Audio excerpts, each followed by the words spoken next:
तो क्या बाबू, लड़का होती तो क्या? ऐ लड़की, ज्यादा जबान ना चला, नहीं तो जबान हला से खींचकर बाहर निकाल दूंगा। बाबू, मैं पढ़ लिख कर कुछ बनना चाहती हूँ, मेरी पढ़ाई ना रोको बाबू।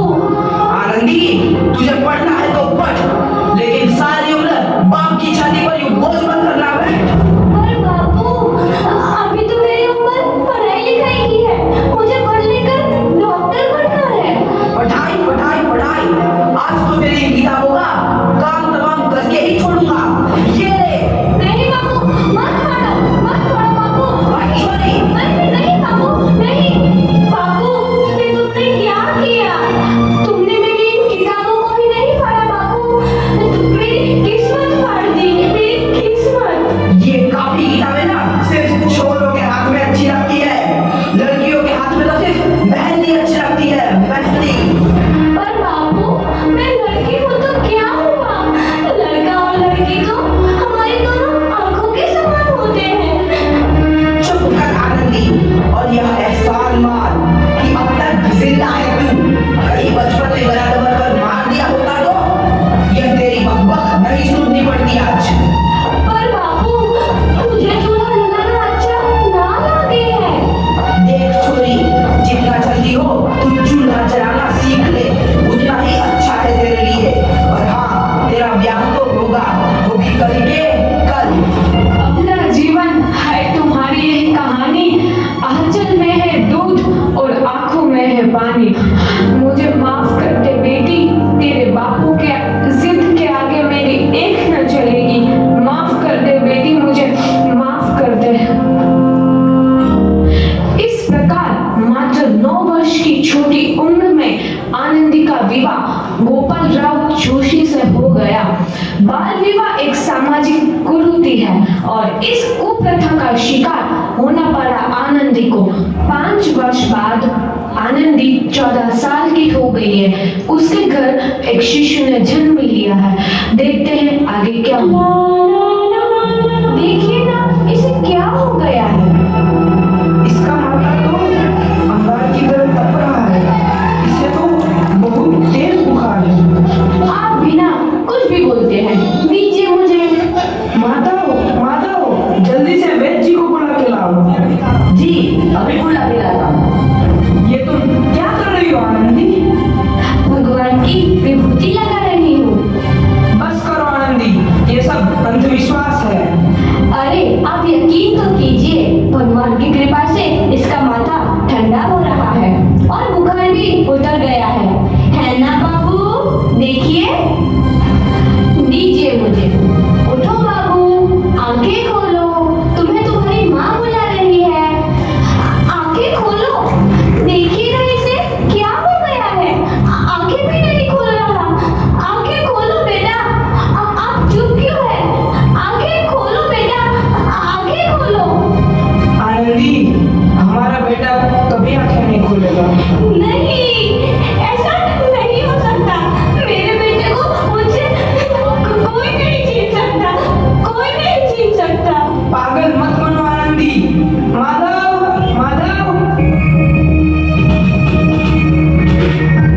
आनंदी, बंद करो ये पागलपन। भगवान ने मेरा बच्चा छीन लिया। भगवान ने नहीं, तुम्हारी अशिक्षा और अंधविश्वास ने तुम्हारा बच्चा छीना है। अगर तुम पढ़ी लिखी होती तो आज हमारा शिशु जीवित होता। तुम अनपढ़ थी आनंदी, अनपढ़। नहीं, अब मैं अनपढ़ नहीं रहूंगी मैं अनपढ़। मैं पढ़ूंगी ताकि कल किसी और आनंदी को इलाज के अभाव में अपना बच्चा ना खोना पड़े। शाबाश आनंदी, और यही तुम्हारे अपराध के लिए प्रायश्चित भी है।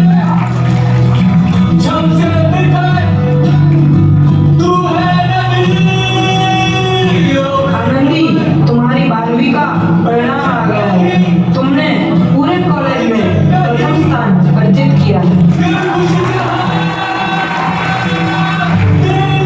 आनंदी, तुम्हारी मेहनत रंग लाई है। तुम्हें शिक्षा वृत्ति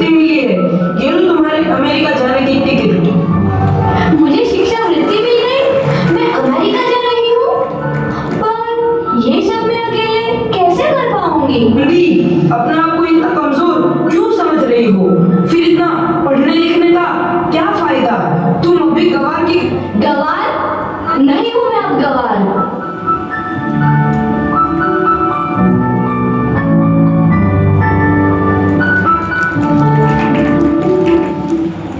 तो इस प्रकार 7 अप्रैल 1883 को आनंदी अमेरिका के पेंसिल्वेनिया के लिए रवाना हुई और 3 साल बाद उन्होंने डॉक्टर ऑफ मेडिसिन की उपाधि प्राप्त कर ली। इधर आनंदी के पिता की तबीयत बहुत खराब है। आगे क्या होता है देखते हैं। लगता है अब मेरे जाने का समय आ चुका है। अब मैं नहीं बचूंगा। ऐसा मत बोलो। शहर के सिटी हॉस्पिटल में अमेरिका से डिग्री लेकर कोई बड़ा डॉक्टर आया है। एक बार वहां चलकर दिखा लेते हैं। हाँ सही बोला भैया, कम से कम दिल को तसल्ली तो मिल जाएगी। हाँ हाँ, चलो चलो जल्दी हॉस्पिटल चलते हैं।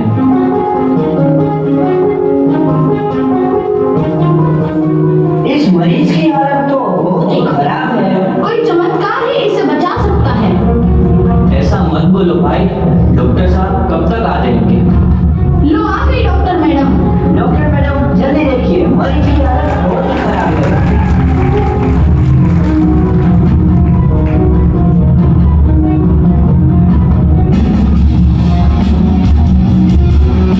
अब आप बिल्कुल ठीक हैं। मौत के मुंह से आपको बचाया है डॉक्टर मैडम ने। डॉक्टर साहब ने मुझे बचा लिया। मुझे मिलना है डॉक्टर साहब से। डॉक्टर साहब नहीं, डॉक्टर मैडम बोलो। डॉक्टर मैडम, उन्होंने ही तुम्हें जीवन दान दिया है। लो आ गई डॉक्टर मैडम, मिल लो उनसे। डॉक्टर मैडम आपका बहुत बहुत धन्यवाद। आपने मेरी जान बचाई। इसके बदले में मैं गरीब भला आपको क्या दे सकता हूँ? वचन वचन चाहिए मुझे कि कभी ये नहीं कहोगे कि लड़कियां कुछ नहीं कर सकती। वचन? ये कैसा वचन? अरे श्यामलाल, तुमने पहचाना नहीं? तुम्हारी बेटी आनंदी। आनंदी? मेरी बेटी आनंदी डॉक्टर? हाँ बापू, वही आनंदी जिसके लिए बचपन में तुमने चूल्हा और दूल्हा के अलावा कुछ नहीं सोचा था। आनंदी, आनंदी मेरी बेटी, मुझे माफ कर दे। मैं तेरा गुनहगार हूँ बेटी। नहीं नहीं बापू, वही आनंदी जिसके हाथ पीले करके तुम उसकी सारी जिंदगी काला कर देना चाहते थे। माफ कर दे मुझे मेरी बच्ची, माफ कर दे। मैं तेरा अपराधी हूँ मेरी बच्ची, माफ कर दे। नहीं बाबू, मैंने तो तेरा एहसान चुकाया है। याद है ना अपना एहसान जो बचपन में तुमने मुझ पर किया था?